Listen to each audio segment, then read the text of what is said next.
Arestado ang isang street-level individual sa ikinasang anti-illegal drug operation ng Lapu-Lapu City Police bilang bahagi ng pinaigting na kampanya ng PNP laban sa illegal na droga. Tinitiyak naman ng PNP ang kanilang buong suporta sa National Anti-Drug Campaign at nanawagan sa komunidad na may pagtulungan sa mga otoridad para sa tuluyang masugpo ang illegal na droga sa buong bansa. Patrolman Judith Nicanor sa balita.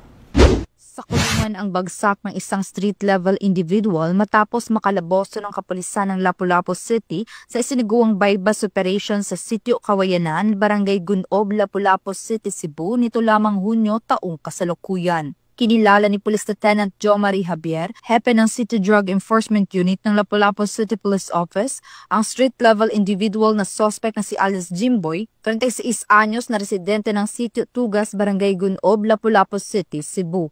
Ayon sa ulat ng pulisya, bandang alas 10:49 ng gabi na ikinasa ng mga otoridad ang operasyon na nagresulta sa pagka-aresto ng suspect at pagkakumpiska ng 5 pakete ng hinihinalang shabu na may timbang na 5 gramo at standard drug price na 68,000 pesos, isang pouch at bypass money. Kasalukuyang nasa kustudiya ng CDE-ULCPO ang suspect at maharap sa kasong paglabag sa Republic Act 9165 o Comprehensive Dangerous Drugs Act of 2002. Ang matagumpay na operasyon ay bunga ng pinagsanib puwersa ng City Intelligence Unit ng LCPO, Mobile Patrol Unit ng LCPO at Regional Intelligence Division 7.